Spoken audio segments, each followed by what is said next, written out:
Bibliomancia nos dijo. Bien, bueno, he aprendido cómo se llama esa práctica, ¿no? En la jerga popular le dicen por fe. Yo le llamo porfiado. Bueno, he aprendido yo también, gracias a mi hermano Alejandro, que se llama bibliomancia. Claro. Entonces, vuelvo a leer. El Urim y Tumim eran probablemente dos piedras especiales, ¿cierto?, que llevaba acá en un saquito el sumo sacerdote en su pectoral. Y que a modo de la suerte, es decir, sí o no, positivo o negativo, se las usaba para conocer la voluntad de Dios. Pero, vuelvo, en aquella época, ¿no? También, ¿de qué manera Dios dio a conocerse? Dios se reveló, Dios se manifestó. Bien. Los sueños. Bueno, hay sueños en la Biblia, sí, los más clásicos son los de José, por ejemplo, visiones, bueno, después vamos a hablar de visiones, pero sueños muchos, Jacob, ¿cierto? Cuando sueña allí con una escalera que subía y bajaba, los ángeles, etcétera, etcétera. Entonces, los sueños son usados o fueron usados por Dios muy frecuentemente en el Antiguo Testamento, no tanto en el Nuevo. Hay sueños en el Nuevo, sí, pero no son tantos, no son tantos. En el Antiguo Testamento está lleno de sueños. La gente soñaba. En el Nuevo Testamento hay sueños, sí, pero muy poquitos. Y eso ya nos dice algo. Ojo con los sueños. Ojo con los sueños. Si bien en la Biblia Dios habló por sueños, no quiere decir que siempre va a hablar por sueños. ¿Los sueños qué? Sueños son. ¿Qué dice Eclesiastés? Donde abundan los sueños, abundan las vanidades. Es decir, cuidado que usted acaba de comerse un lechón al horno hoy, tardecito ya, una oncecita extraordinaria allí, llegó del trabajo, un lechón ahí bien adobadito, con una manzana en la boca, y en la noche soñó, pero con los 4 jinetes y no sé, soñó con un dragón de 7 cabezas, todo lo que usted quiera. Los sueños son. Pero esta es la palabra de Dios, ¿sí? Bien. ¿Algún sueño puede ser de Dios? Sí. Yo sé que sí, porque en el Nuevo Testamento hay algunos sueños, hay algunas cosas. Y también vamos a ver esto, Joel capítulo 2, versículo 28. Joel 2, 28. Allí, hermana secretaria, por favor. Entonces, ¿Dios habló por sueños? Sí, por supuesto, muchos sueños del Antiguo Testamento. En el Nuevo, menos, poquito. Es la metodología por la cual Dios nos habla hoy. Sería raro, porque ¿para qué tenemos la Biblia? Yo no estoy diciendo que no podamos tener un sueño que sea de Dios. Sí, puede ser, pero hay que tomarlo con mucho cuidado, con mucha pinza, porque, insisto, ¿para qué nos dejó la Biblia entonces? No tendría sentido. Si Dios nos sigue a todos hablando por sueños y a todos nos sigue hablando por visiones, ¿para qué tenemos la Biblia? No la usemos, no la estudiemos. No. La metodología que Dios utiliza hoy es la Biblia. La Biblia. ¿Puede haber un sueño? Sí, puede haber un sueño. ¿Puede haber una visión? Sí, puede haber una visión. Pero hay que tener mucho cuidado, muchísimo cuidado. Y todo sueño y toda visión hay que cotejarla a la luz de la palabra. Es que Dios me mostró. Está bien, hermano, vamos a analizarlo. Es que yo vi que. Está bien, hermano, Dios le bendiga. Vamos a analizarlo a la luz de la palabra. Joel, capítulo 2, dijimos. Versículo 28. Versículo 28 nos dice: y después de esto, escuche, derramaré mi espíritu sobre toda carne, y profetizarán vuestros hijos y vuestras hijas, vuestros ancianos soñarán sueños, y vuestros jóvenes verán visiones. Y también sobre los siervos y sobre las siervas derramaré mi espíritu en aquellos días, y daré prodigios en el cielo y en la tierra, sangre y fuego y columnas de humo. El sol se convertirá en tinieblas y la luna en sangre, antes que venga el día grande y espantoso de Jehová. La pregunta sería, ¿de qué tiempo está hablando este texto? ¿De la iglesia o de la gran tribulación? Obvio, de la gran tribulación. El sol se convertirá en tinieblas, dice, ¿no? Y la luna en sangre, antes que venga el día grande y espantoso de Jehová. Esa es la batalla de Armagedón. Es decir, que para los días de la tribulación Dios va a utilizar mucho, de nuevo, porque está profetizado aquí en Joel, para los días de la tribulación Dios va a utilizar mucho los sueños y las visiones.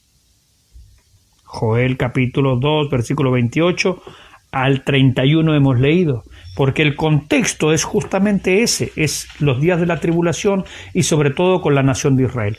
¿Podría Dios hoy hablarnos por un sueño? Sí, pero tenga mucho, pero mucho cuidado. Usted no se fíe de los sueños. Lo único confiable es la palabra de Dios. ¿Podría Dios hablarnos por una visión? Sí, podría hacerlo, pero tenga mucho cuidado, mucho cuidado. Para eso tenemos la Biblia. Esta es la metodología que Dios usa hoy. ¿Volverá el Señor a utilizar mucho los sueños y las visiones? Sí. ¿Cuándo, pastor? En los días de la tribulación, porque está profetizado en el libro del profeta Joel. Francisco Gastón nos dice, y después de esto derramaré, bueno, ahí puso el texto que acabamos de leer, ¿no? Bien, entonces ese es el punto.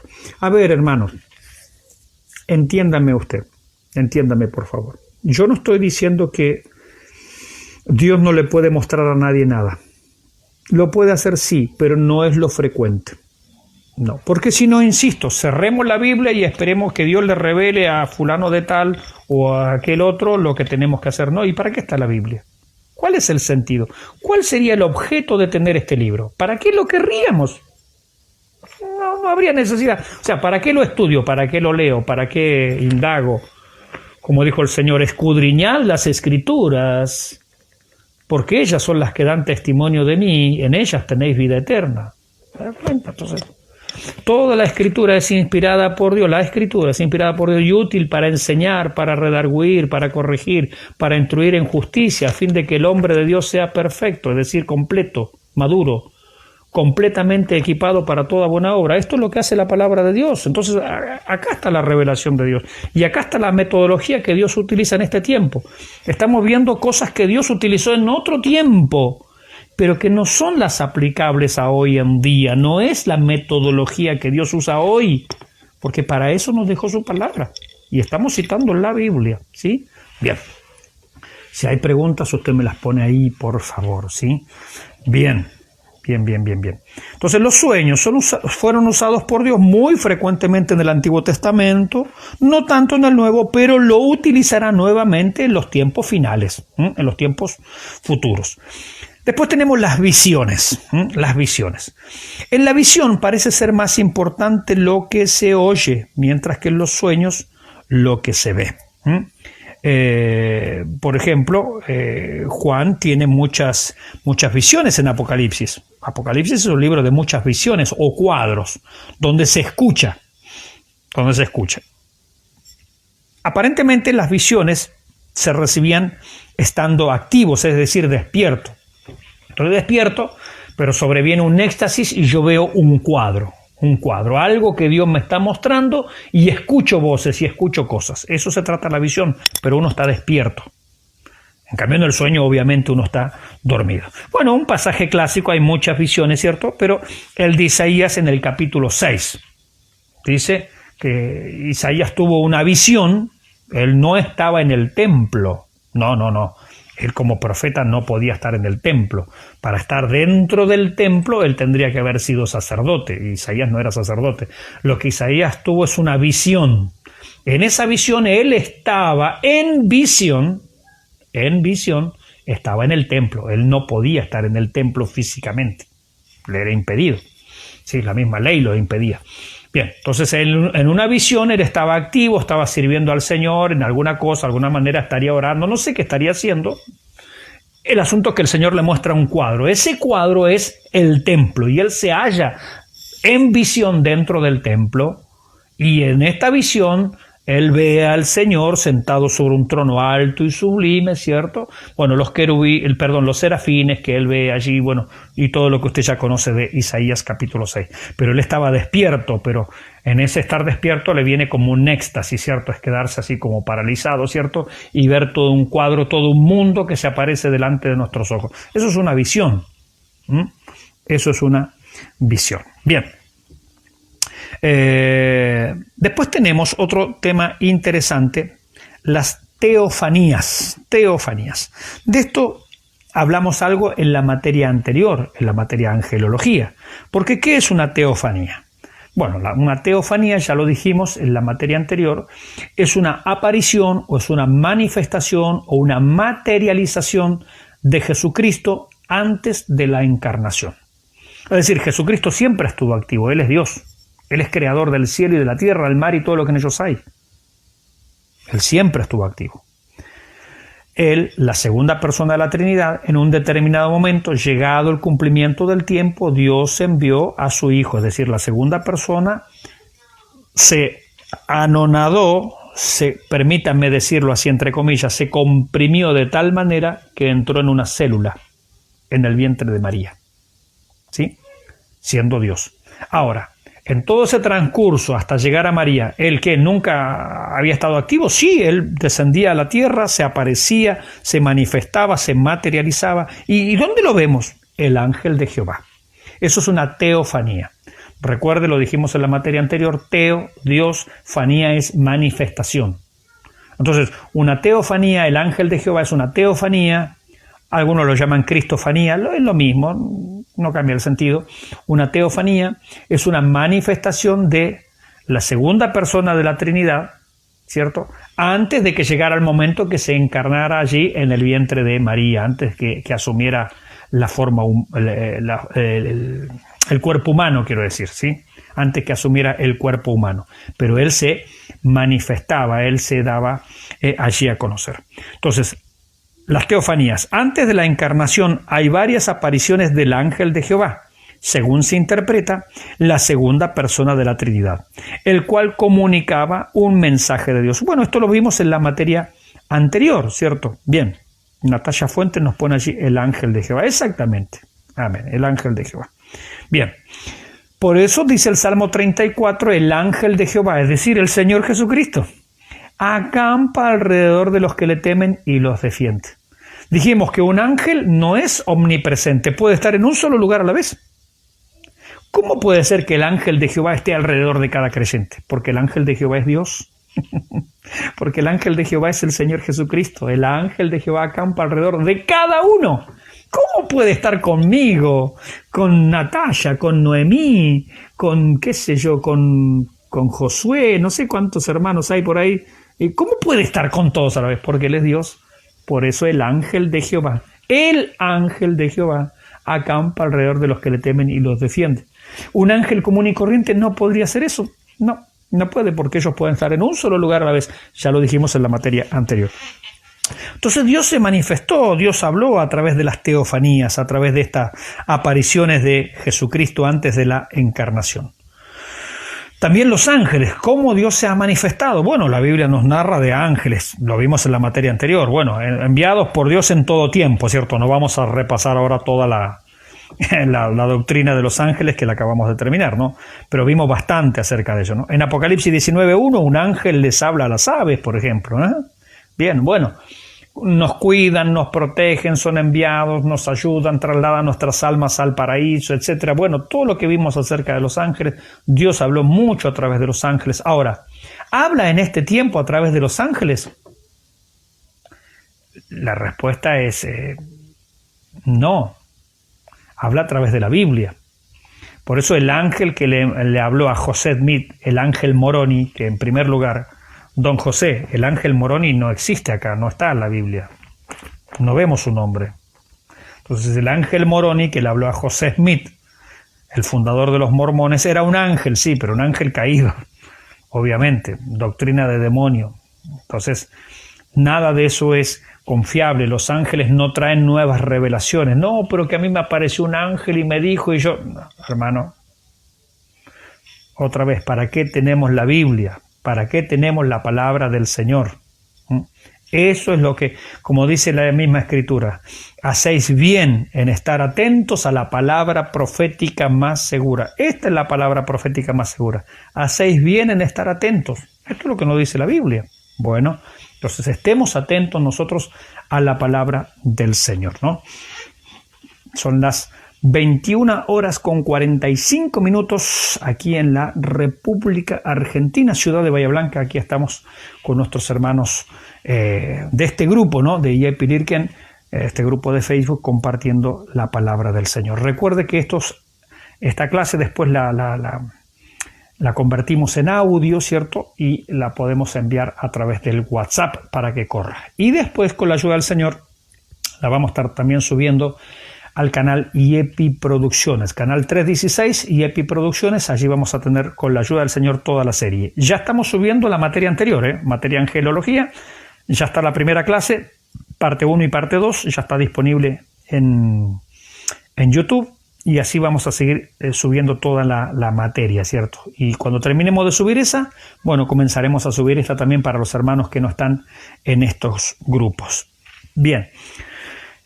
Los profetas, también Dios ha hablado a través de los profetas, ¿no? Por supuesto, ¿cuántos profetas hay en el Antiguo Testamento? Usados por Dios tanto en el Antiguo como en el Nuevo Testamento. ¿Hubieron profetas en el Nuevo Testamento? Sí, por supuesto. Nómbreme uno, Agabo, el profeta Agabo, que por ejemplo profetizó que iba a venir un hambre a Jerusalén y a Judea, ¿cierto? El profeta Agabo. Bien, pero sin duda los más famosos son los profetas del Antiguo Testamento, qué sé yo, por nombrar Isaías, Jeremías, Ezequiel, Daniel, Osea, Joel, Amós, Nahum, Habacuc, Sofonías, bueno, etcétera, etcétera. Y hay profetas que no dejaron escritos. No todos los profetas escribieron. Por ejemplo, Elías, no hay ningún libro de Elías, ni Eliseo tampoco. Tampoco hay libros del profeta Natán que haya llegado a nosotros, ¿no? Natán en la época del rey David, ¿no? Así que hubieron varios profetas que acompañaron, ¿cierto? Que hicieron su labor, pero por alguna razón Dios no les permitió escribir nada. Después vamos a hablar más adelante de eso, acerca de la inspiración. Hoy estamos hablando de la revelación, que es el primer paso. ¿Cómo Dios se ha dado a conocer? Dijimos, hay una revelación general. La revelación general comprende la creación y la conciencia. Eso nos habla de Dios. Nos habla de Dios. Y los que nunca les llegó el Evangelio, Dios los va a juzgar mediante esa pequeña luz que ellos tenían. Punto. No los va a juzgar en base a todo lo que dice acá, porque ellos no lo conocieron. Pero sí tuvieron indicios por la creación y por la conciencia. Esto lo dice claramente la palabra del Señor. Y después tenemos la revelación especial, que gloria a Dios ha llegado a nosotros, no solamente la general, la especial. Entonces Dios ha hablado, y lo tenemos acá escrito en la Biblia, cómo Él ha hablado. Él habló a través de la suerte, Él habló a través del Urim y el Tumim, esas piedrecitas que se sacaban ahí del sumo sacerdote. Él habló a través de sueños, Él se dio a conocer a través de visiones, Él se dio a conocer o se reveló a través de las teofanías, las manifestaciones de Jesucristo antes de la encarnación. Él habló a través de ángeles, Él habló a través de los profetas, y en ese punto estamos, usados por Dios tanto en el Antiguo como en el Nuevo Testamento para comunicar la verdad de Dios. Ahora, en este sentido de dar a conocer un mensaje de Dios aún no revelado, es que no aceptamos profetas en este tiempo, ya que el canon bíblico está completo. Y esto es muy importante. Yo soy un pastor pentecostal, sí, amén, gloria a Dios. Ahora, el pentecostalismo no me salva Cristo. Eso tenemos que tenerlo bien claro, ¿sí? Bien, ahora, ¿qué es un profeta? Un profeta es una persona que recibe un mensaje, una revelación de parte de Dios. Decimos que revelación es aquello que solo Dios sabe, que no está escrito en ningún lado y que Él lo da a conocer. ¿Hoy Dios sigue dando revelaciones? No. ¿Y quien diga lo contrario? Herejía, maldito. ¿Cómo, pastor, va a decir maldito? Sí, la Biblia lo dice. ¿Vamos? Bueno, Gálatas, capítulo 1. Si alguien hoy dice, bueno, a mí Dios me reveló tal cosa y les voy a comunicar el mensaje que Dios me acaba de dar y bla, bla, bla, bla, bla, bla, bla, bla, bla, bla, la Biblia dice maldito. Porque no hay más revelaciones. El canon está completo. Gálatas, capítulo 1, versículo 6 en adelante. Estoy maravillado de que tan pronto os hayáis alejado del que os llamó por la gracia de Cristo para seguir un evangelio diferente. No que haya otro, sino que hay algunos que os perturban y quieren, escuche, pervertir el evangelio de Cristo. Ahora escuche más todavía, versículo 8. Mas si aún nosotros, es decir, Pablo manda una carta, un apóstol, quien sea, mas si aún nosotros, o un ángel del cielo, bueno, José me dice que le habló un ángel llamado Moroni, no existe en la Biblia ese ángel, obviamente era un demonio. Mas si aún nosotros, o un ángel del cielo, os anunciare otro evangelio diferente del que os hemos anunciado, sea maldito, sea anatema. Versículo 9. Como antes hemos dicho, también ahora lo repito, si alguno os predica diferente evangelio del que habéis recibido, sea maldito. La palabra de Dios es súper clara, mis hermanos. Es decir, no hay más revelaciones, no hay más revelaciones. Yo sé que esta palabra se la utiliza muy liviana, muy ligeramente. Bueno, Dios me reveló que... No, momento. Somos estudiantes bíblicos, deje de utilizar esa palabra. Dios no le reveló nada, porque Dios ya no revela cosas. Dios ya no revela cosas. Dios no tiene más nada nuevo que comunicar, ni para usted ni para mí. Lo que Él quería comunicar ya lo comunicó y está escrito acá en la palabra. Vuelvo a reiterar. Lo que Dios quería comunicar ya lo comunicó. Lo que Dios quería decir ya lo dijo. Lo que Dios quería que se escribiera ya se escribió. Hoy tenemos que ir a esto que se llama Biblia, que es la revelación de Dios.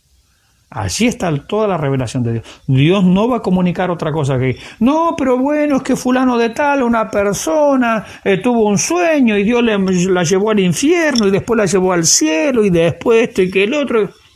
Hermano, o usted le cree a las personas o le cree a Dios. Sencillo. Para mí no hay... En Argentina diríamos no hay tutía, quiero decir, no me interesa, para hacerlo bien claro. No hay más revelación.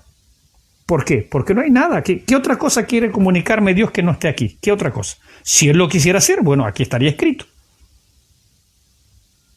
Pero no hay más nada. No hay absolutamente más nada. Algunos se toman de este pasaje. No está en nuestro material, pero yo se los quiero compartir, ¿no? Primera de Corintios.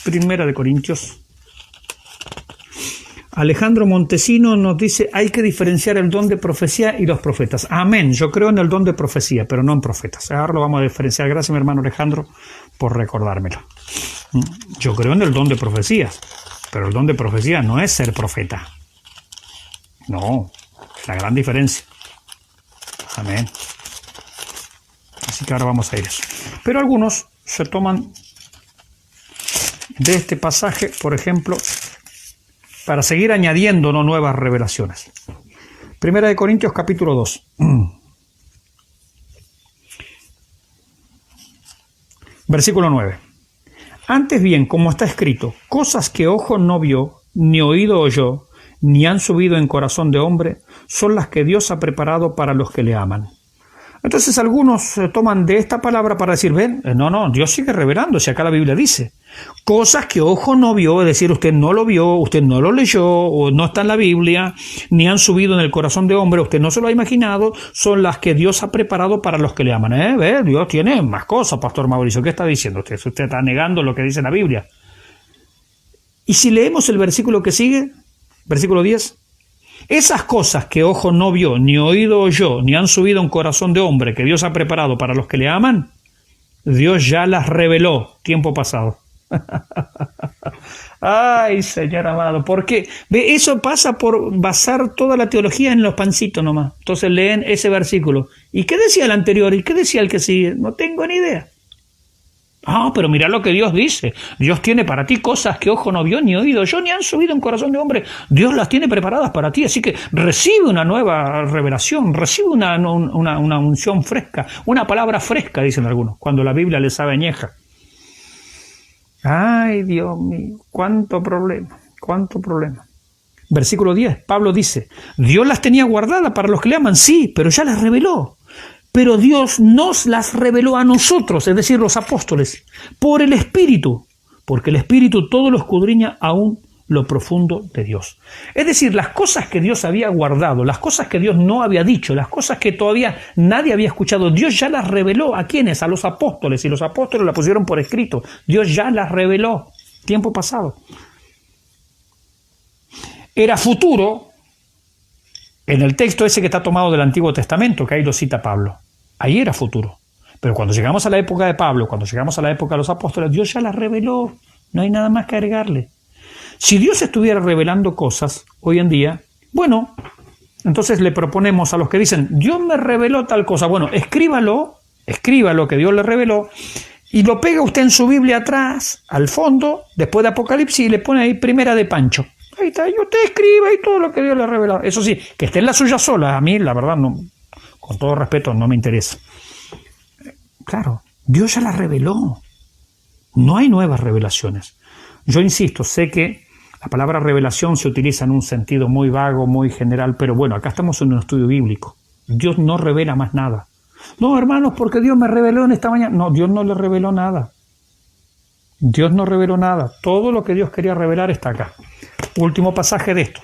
Hebreos capítulo 1, versículo 1. Ahí, por favor, mi hermano. Hebreos 1:1.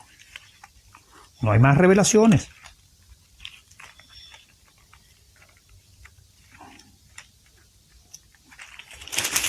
Hebreos capítulo 1, versículo 1. Dios, habiendo hablado muchas veces, claro, muchas veces, por el Urim y el Tumim, por la suerte, por los ángeles, por profetas, por sueños, por visiones, Dios habiendo hablado muchas veces y de muchas maneras en otro tiempo, allá, en otro tiempo, a los padres, por los profetas, en estos últimos días nos ha hablado por el Hijo. ¿Listo? En estos últimos días nos ha hablado por el Hijo. ¿Cuál Hijo? El Hijo de Dios, por Jesucristo. Jesucristo y los apóstoles que Él levantó para que pusieran por escrito el mensaje de Jesús. Y ahí está escrito, listo. O sea, más allá de Jesucristo, más allá de lo que los apóstoles escribieron, ¿qué más hay que revelar? ¿Qué más hay que decir? No hay nada. Absolutamente más nada. Y el que le agregue algo, dice la Biblia, maldito sea. No es una palabra mía. Pero la Biblia dice, maldito sea el que enseñe o traiga un evangelio diferente o predique cosas diferentes de las que están acá. Lo que está acá hay que predicar. Si no está acá, no se predica. Listo, punto. No se predica. Así de sencillo. Bien. Mi hermano allí hizo una aclaración que es muy buena y no hay que pasarla por alto. Aunque esto pertenece un poquito a la materia de apologética, ¿cierto? O a eclesiología también. Bueno, ¿cuál es? A ver, no todos los pastores tienen la misma postura acerca de los ministerios en la iglesia. En la Biblia nombra 5 ministerios, eso está claro. Efesios nombra 5 ministerios, ¿sí? El capítulo 4. Y Dios levantó primeramente apóstoles, luego profetas, luego evangelistas, pastores y maestros, los 5 ministerios. De esos 5, yo, como pastor, creo que apóstoles no hay más, porque no hay nadie que cumpla los requisitos que la Biblia nombra para ser apóstol. Y Pablo dice, yo soy el último de los apóstoles. Punto. Está cerrado. No hay más apóstoles y nadie podría cumplir los requisitos de apóstol. Segundo, profetas no hay más, porque no hay nadie a quien Dios le quiera comunicar algo nuevo, algo que no haya sido revelado. No hay más profetas. ¿Con qué se maneja hoy la Biblia? Perdón, la iglesia. Con evangelistas, con pastores y con maestros. Entonces, aunque en la Biblia hay 5, el primero y el segundo son fundantes. Efesios capítulo 2, versículo 20 nos dice que la iglesia está basada en el fundamento que pusieron apóstoles y profetas. Entonces, hoy nosotros sobreedificamos sobre ese fundamento. Este es el fundamento que ellos pusieron. Apóstoles y profetas pusieron este fundamento. Y hoy nosotros, evangelistas, pastores y maestros, sobreedificamos sobre este fundamento. Es decir, no añadimos nada, ningún cuerpo doctrinal, ninguna revelación, ninguna cosita, nada, no añadimos nada. Sobre esto trabajamos. Ahora, dentro de la iglesia,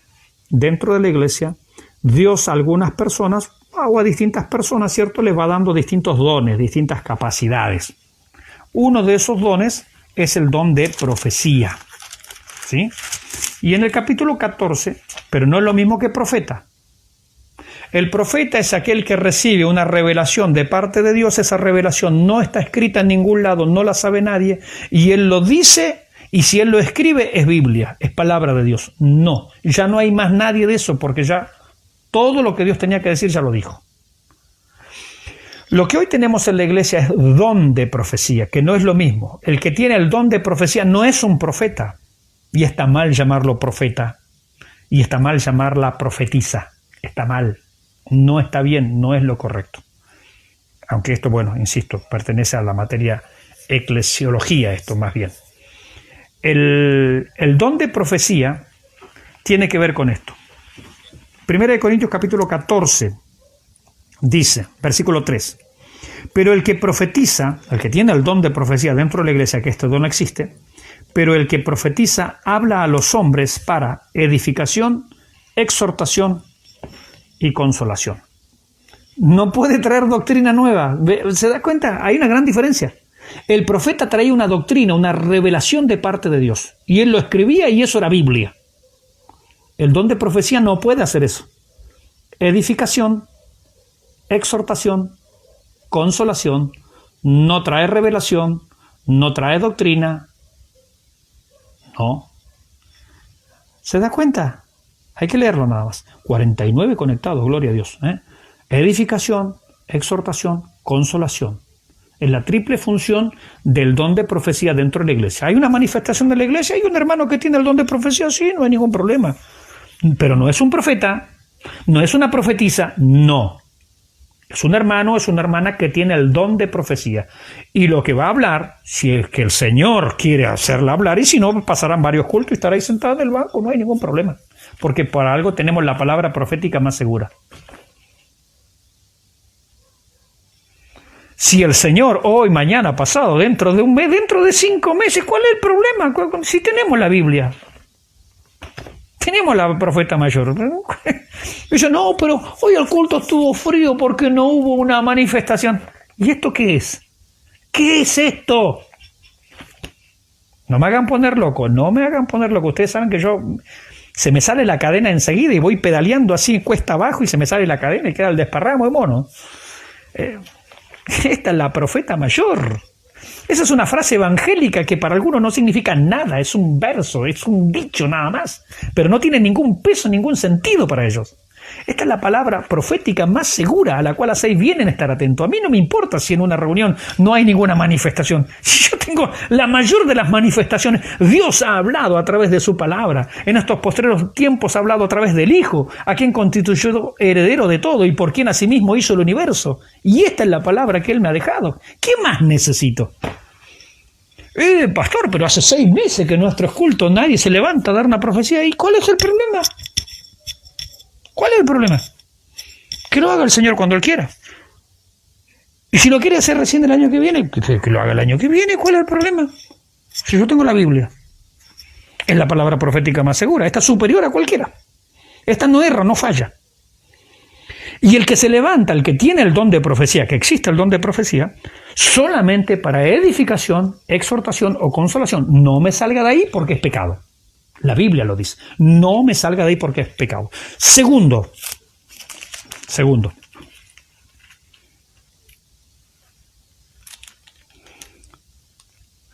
Versículo 29 del mismo capítulo. Versículo 29 del mismo capítulo. Dice, asimismo, los profetas, bueno, en la época de la Biblia, acuérdese que cuando se escribe Primera de Corintios estamos en el año 55. Estamos en el año 55. No se olvide de esto, porque algunos sin saber ni siquiera la fecha y nada discuten esto. Primera de Corintios es una de las primeras cartas que se escribe. Si no la primera, es la segunda. Porque se discute si fue Gálatas la primera carta del Nuevo Testamento, antes de que se escribiera Mateo, Marcos, Lucas, Juan, Hechos, Romanos, y antes que se escribiera cualquier carta, se discute si el primer escrito del Nuevo Testamento fue Gálatas o Primera de Corintios. Pero ahí están. O sea que si esta no es la primera carta del Nuevo Testamento, es la segunda. Porque esta se escribió en el año 55 más o menos de nuestra era. En el año 55. Entonces, ¿habían profetas? Sí, por supuesto. Si no, ni siquiera estaba escrito el Nuevo Testamento. Entonces, no discutamos cosas sin haber estudiado. Asimismo, los profetas, en esa época había profetas. Sí había profetas porque el Nuevo Testamento todavía no estaba escrito. Recién se comenzaba a escribir el Nuevo Testamento. No había nada. Asimismo, los profetas hablen 2 o 3 y los demás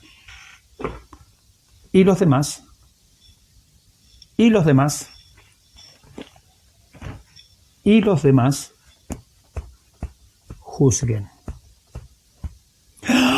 Ay, pastor, pero yo no quiero ofender al Espíritu Santo, pastor. El Espíritu Santo, el autor de la Biblia, dice, juzgue lo que se está diciendo.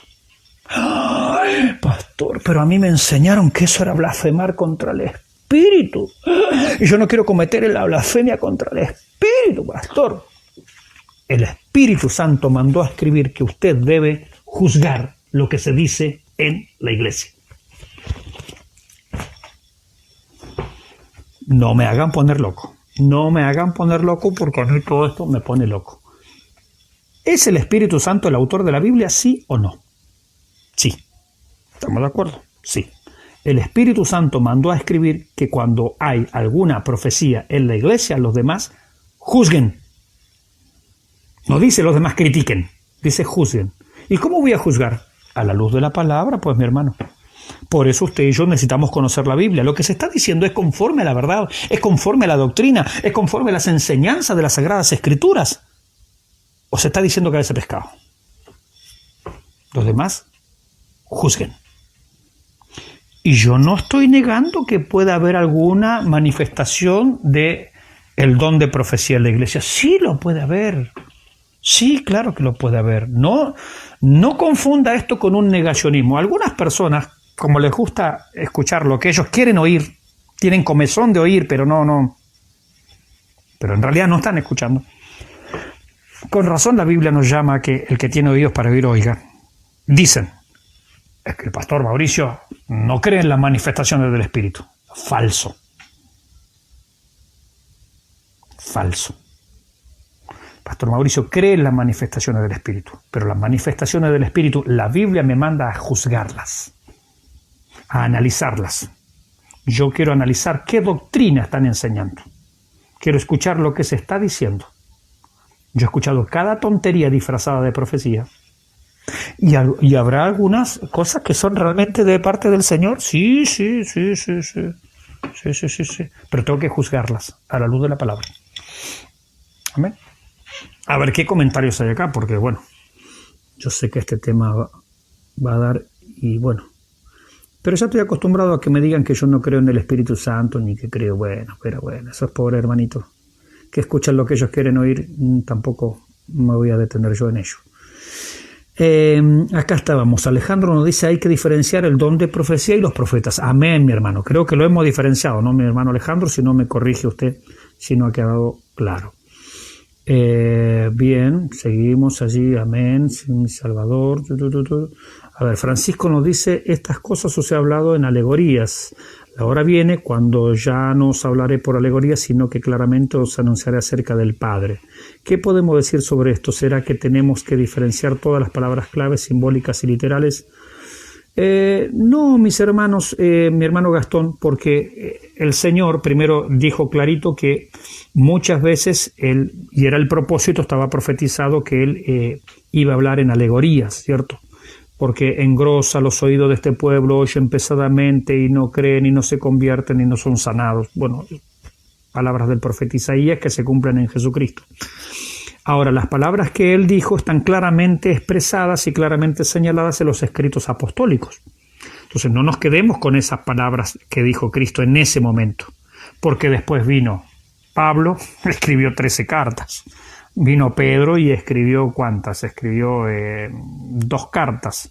Vino Santiago, escribió una carta. Vino Judas, escribió una carta. Vino Juan y escribió un evangelio, más 3 cartas, más el Apocalipsis. Es decir, bueno, los discípulos lo que hacen es explicar lo que el Señor enseñó, que en su momento por ahí no se entendía. Sí, es verdad, no se entendía, pero después sí se entendió.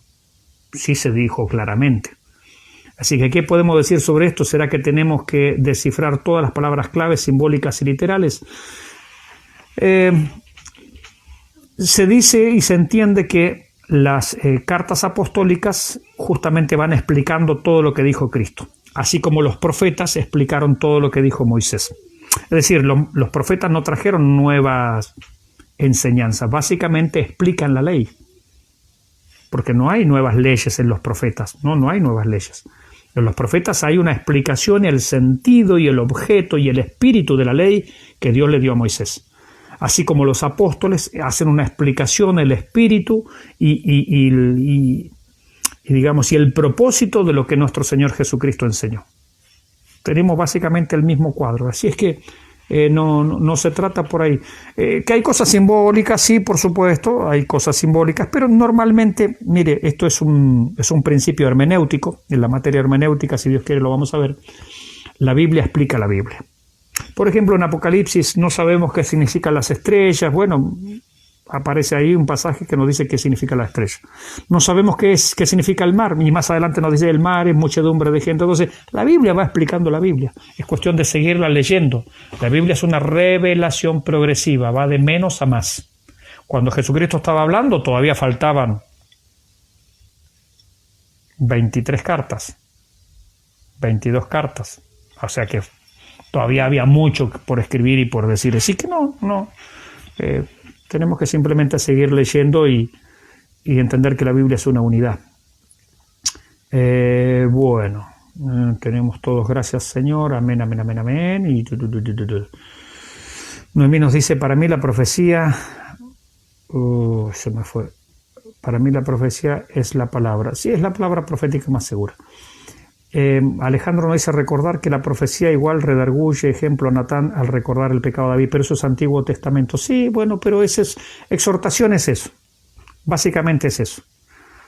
Porque exhortar es justamente a un hermano que está caído, que está por la razón que sea, puede ser un caso de pecado, lo levanta. Pero no, aunque está bien el ejemplo, ¿cierto? Hay que tener cuidado de no equiparar el don de profecía con el profeta del Antiguo Testamento, otra vez lo mismo.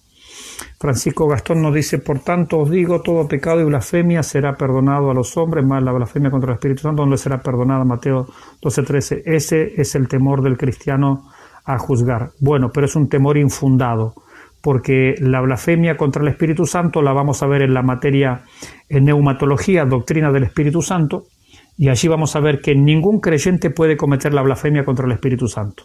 La blasfemia contra el Espíritu Santo solo lo pueden cometer los inconversos. La blasfemia contra el Espíritu Santo es negarse tercamente y obstinadamente a creer en el Señor Jesucristo y a recibirle como Salvador. Un creyente no puede hacer eso porque ya ha creído en Él y ya le ha recibido. Un creyente no puede cometer la blasfemia. No puede, no hay manera, porque ya es creyente, porque ya ha creído, porque ya se ha arrepentido, porque ya ha reconocido que Jesucristo es el Señor. Eso es lo que los fariseos, ese texto está dicho a fariseos, eso es lo que los fariseos no querían dar el brazo a torcer, de testarudos, de porfiados, de rebelde, a propósito, adrede, sin sentido. Y a ellos les dice, les habla de la blasfemia. Ese texto no fue dicho a los discípulos, no fue dicho a sus seguidores, no fue dicho a la iglesia. Ese texto y esa advertencia, porque fue una advertencia, fue dicho a los fariseos que se oponían a él, atribuían sus milagros a Satanás, lo desacreditaban, lo blasfemaban, lo insultaban y se oponían a él. Pero eran todos inconversos.